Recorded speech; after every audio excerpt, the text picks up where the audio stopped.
Hey, yo. Who else could it be? Me. Your me. Louie Tee. Welcome to the 2017 NFL Draft Prospects 101 series. Your guide to some of the biggest and the hottest names with the 2017 NFL Draft. We're talking tight end position, and this next guy was someone that flew under the radar. I didn't know him. Many of you probably didn't know him, and I didn't know who the hell he was until the combine. And what I saw at the combine piqued my interest, and when I get really interested, I go do homework. And what I found, and don't you hate when you just can't find what you're looking for easily? They make you work. They make you go through all of these other channels and look through every nook and cranny to find the tape. But that's what happens when a guy plays in the Sun Belt Conference. But nonetheless, I digress. I'm not complaining because I finally found what I was looking for. And when I did, I found a guy that I think has the makings to be an impact player at the next level. Little rough around the edges, but if you're able to smooth those out, you could have yourself a Pro Bowl tight end in the making. I'm talking about South Alabama tight end, Gerald Everett.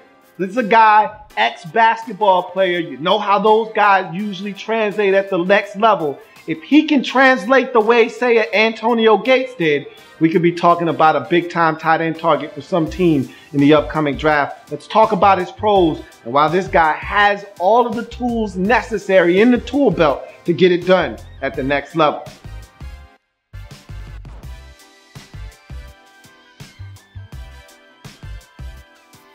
Much like Evan Ingram, Gerald Everett is a guy with solid size. Again, not a behemoth like O.J. Howard, not even a imposing physical specimen like a David Njoku, but nonetheless still big enough to get the job done at 6'3", 239. So essentially you're talking about a 6'3", 240-pound tight end. And this is a guy that I think a lot of people are intrigued by the fact that he's raw.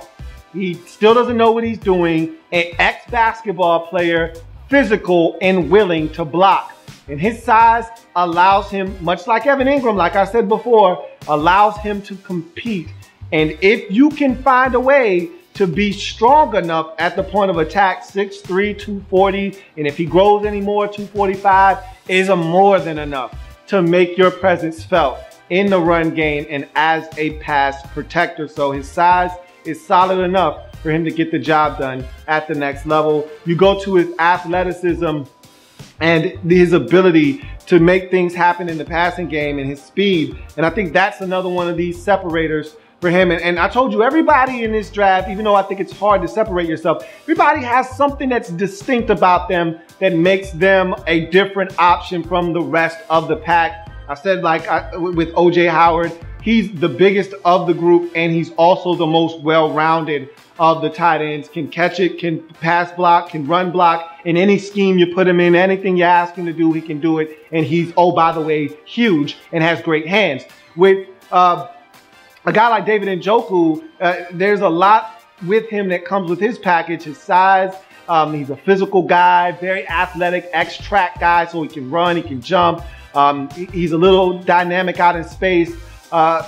And so he brings a little bit of a different flavor as well, stretch the field, all of that good stuff. Ingram, same kind of deal with Njoku, but a little bit more polished as a route runner, better receiver, better hands, a guy that is much faster than everybody else at the tight end position. So again, I think Ingram is that kind of guy that to me is a threat to catch it and hurt you in the passing game day one, more so than everyone else in the draft. And then this guy here in Gerald Everett, to me, from an athleticism standpoint, gives you that basketball feel. He looks the part of a wide receiver. You look at his frame and you're like, you sure you 240 pounds, bro? No, seriously. You sure you 234? I mean, you sure you 240?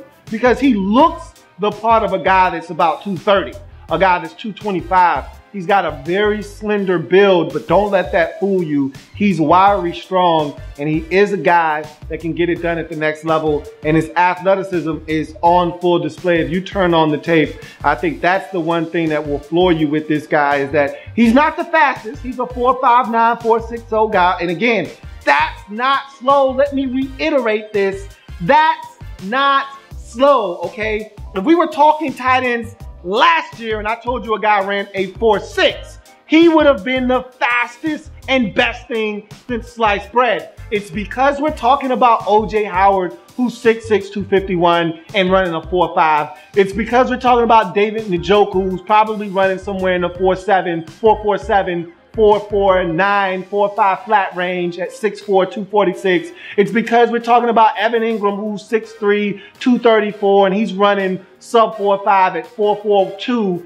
It's because we're talking about the likes of those guys that makes 4.6 seem slow. It's not slow for the last time, okay? Some of the best tight ends we have in this league right now that are dominating don't run a 4.6, okay? It's not about how fast you run, but oh yeah, it does help when you can run really, really fast. That's why Vernon Davis has been such a threat in his career, because he came into the league as a Blazer and he can still run. And when you can run, it helps. But this guy here at 4.6 isn't the fastest, but got plenty of speed, but it's his athleticism and his ability to make guys miss out of space that I think separates him from everyone else. None of these tight ends are going to actually juke you out in space. Njoku probably comes the closest, and he still doesn't have the ability to make you miss. He can't freak a guy out in space and make him drop his drawers and then take it to the house. But this guy and Gerald Everett can do exactly that. There are a number of games where I watched him make 3, 4, 5 defenders miss, 3-on-1 play, and pick up an additional 25 yards on the play that if he was O.J. Howard, David Njoku, or Evan Ingram, he would have went down at the first guy trying to make contact. So this is a guy, San Diego State game, I watched him break like 4 tackles, run down the sidelines, and pick up like 60 yards on the play. In another game, I want to say it might have been against Arkansas State. They're getting beat in that game like 17-0. They throw him a little slant, a little over route, and he makes about 4 guys miss.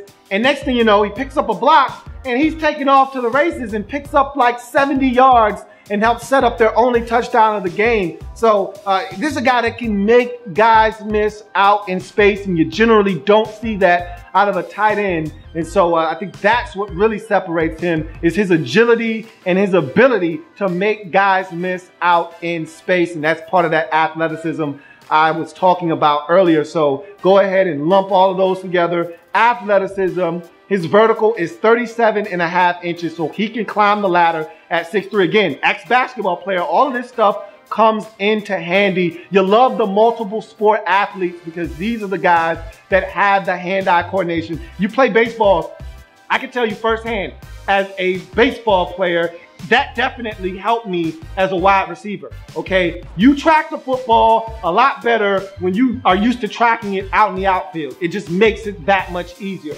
You're a basketball guy, it's a lot easier to catch the football in traffic because you're used to catching the ball in traffic as a power forward or as a small forward, running the floor and getting a dime from your point guard. You got to catch it in traffic and then lay it up, or you got to go up and get a rebound over a couple of defenders. It helps you as a football player when you play multiple sports. So he's one of those guys that the athleticism, 37.5-inch vert, 4'5", 940, and the ability to make guys miss out of space with that agility is, to me, things that set him apart from some of the other guys in this draft. Strength, 22 reps of 2 1/4. I think that has a lot of people excited because you see him competing on tape as a blocker. A lot of people think that this guy could be an upper echelon blocker if he gets with the right coach who develops him correctly. People think that this guy could be a hell of a blocker at the next level, and he's already a stellar receiver as he moves on to the league. So I think a lot of people feel like if we can get him to run routes better, if we can get him to learn how to refine his blocking a little bit and add in the things that he brings from an athletic standpoint, this could be a big time prospect at the tight end position. Great hands, okay? I talked about him in the basketball background. I think that helps him with his hands. I'm right now ready to put him up there with O.J. Howard and Evan Ingram for best hands at the tight end position in this draft. His hands are that good. I'd put him right up there with those guys. His hands are outstanding. I don't know if I saw him drop a single pass. I watched at least 4 or 5 of his tapes. I don't think I saw him drop a single ball. So he's really impressive when it comes to catching the football. And it's all hands. He's a natural hands catcher. Ball down here. He's not even going down. He's not even turning his hand. He's still here. And you're taught below the waist, pinkies. Pinkies here, down here with the ball when it's below your waist. He's still here because the hands are big and they're natural. He's still here plucking it, and he doesn't even break stride. So he's just natural with the hands, folks. He's just natural. Rackster. Okay, I talked about the ability to make people miss out in space, so I really don't need to explain to you why he's a rackster. I talked about the Arkansas State game where he jukes 3 defenders, picks up a block, and ends up getting 55, 60 yards on the play. I've talked about the San Diego State game where he makes 3 defenders miss in a tight, confined space, gets up the sidelines, and picks up a huge gain. This is a guy that can hurt you out in space. He's a rackster. I don't really need to elaborate any further. Catch the football in traffic. Again, some of that basketball background comes into play here. I saw him take multiple shots. I think the best example of him catching the football in traffic, I have 2 actually. They go out and win the biggest game in school history. Remember, South Alabama Jaguars hadn't been around for quite some time.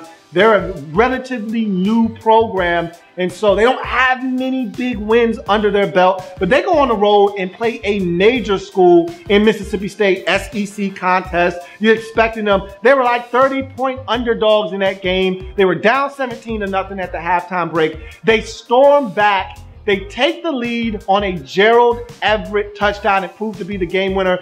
In traffic, 2 defenders in the back of the end zone. Not only does he snatch the football away from those 2 guys, but he does get 2 feet down inbounds. Only need 1 in college football. Outstanding play, proved to be the difference in the game. They win 24-23. So huge play there. And then against Troy, back shoulder throw in the end zone on a slant. He's got the linebacker in front of him. He's got a safety on his hip. Somehow he reaches behind him, catches the football, takes the shot, falls down in the end zone.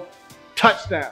That's what this man brings to the table, the ability to catch the football in traffic. Red zone target. I just gave you 2 examples of why this guy is a red zone target. Okay, 4 touchdowns received last year, but in 2015, he had 8 of them. So this is a guy that can catch the football in the red zone, hurt teams with his size, hurt teams with his leaping ability. He can go up and go get the football at its highest point. He's definitely a guy that comes in and gives you immediate production in the red zone if you're looking for that from him at the next level. Formational flexibility, much like the rest of these tight ends, you can put him in a number of different situations, flex him out all the way wide as a receiver, put him in the slot and detach him from the line as a U, line him up in line as a regular tight end, offset him in the formation and have him slightly behind the tight end as an H-back, or excuse me, as behind the tackle as an H-back, send him in motion, move him around. This guy, just like the rest of these tight ends, very flexible in what you can ask him to do as a tight end in your offense. And then heavy production in college. 2016 had a very good season, 49 catches for 717 yards, 4 touchdowns. Again, in college football, the tight end is underutilized. If you ask me, he was able to make the most out of 49 catches, 717 yards and only 49 catches. That's a nice hearty average. And again, when you're making guys miss out in space and picking up additional yards, run after the catch, that's how you get that kind of paltry average at the tight end position.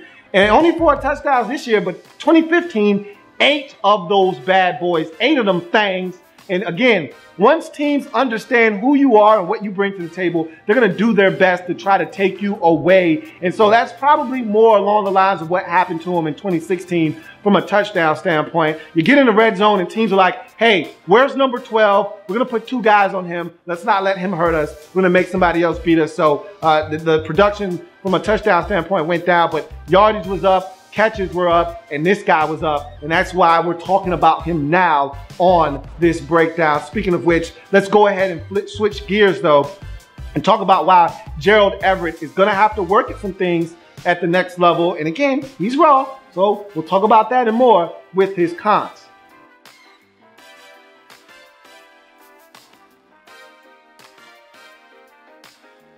So I want to put these first two cons together because I think it all falls under the umbrella of raw, okay? He's a raw football player, needs refinement as a blocker. I think he's one of those guys that is going to compete.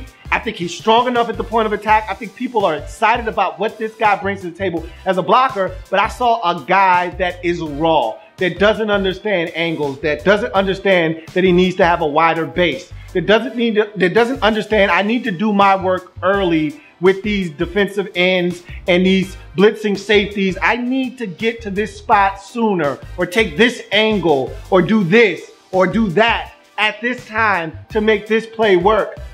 He's a guy that just needs work. I mean, there are a couple of times where I just flat out seen him miss, or he'd be in for protection and helping a guy that doesn't need help.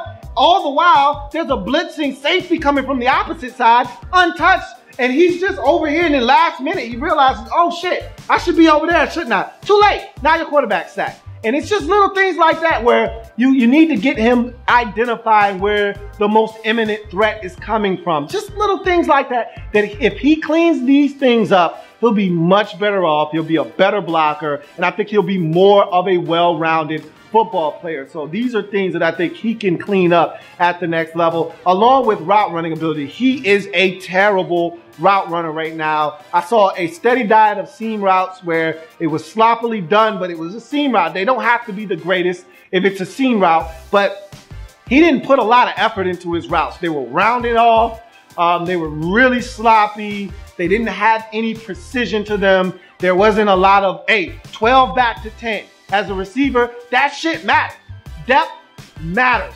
If you are told to run 12 back to 10, that quarterback's expecting you at 10. You can't run 10 back to 8. You just F the whole play up. You can't run 14 back to 12 because now that's an interception. You got to run the route the way that it's set up for you to run it, or else there could be some serious repercussions in that particular play. So he's one of those guys that I don't really know if he's that considerate of depth in terms of routes, or, you know, how clean these routes are, and if he's rounding things up. He's a really sloppy route runner, but I chalk that up to just not knowing. He's raw. He needs someone to show him the technique and the finer points of route running. If you do that, it'll only enhance his ability to get open at the next level. And finally, he played in the Sun Belt Conference, man. I mean, I don't want to kill him. It's the Sun Belt. It's still a Division 1A. Okay, you're still playing up against teams in, you know, big time college football, but you're not in a major Power 5 conference. Okay, you're not in the SEC, you're not in the Big 10 or the Big 12 or the Pac-12. Okay, you're not in one of these conferences that's well respected with athletes that are going to most likely go on to the next level. I mean, how many guys in practice at South Alabama is he playing against that are going to play at the next level? I mean, in the Sun Belt Conference, how many Troy or Idaho defenders are going to the next level? You know, how many Arkansas State defenders or San Diego State defenders are going to the next level? There are not many of those guys that are going to be playing on Sunday, so hard to really gauge where he is. But again, look, if you're good, you're good. And if they put you against inferior competition, what is my only rule? Dominate that competition, and that Gerald Everett did. And so I was impressed, thoroughly impressed. He's raw, there's work to be done, but you can say that with just about every prospect in this draft. Bottom line is, he's got all the tools necessary for you to get it done, and I think he's a guy that a lot of people are excited to work with. It's going to do it for Gerald Everett in his Draft Prospects 101 breakdown. If it happens in the National Football League, whether big or small, we cover it all here on the Louie Tee Network. I'll see you next time. Come on back, more tight ends to break down. See you next time.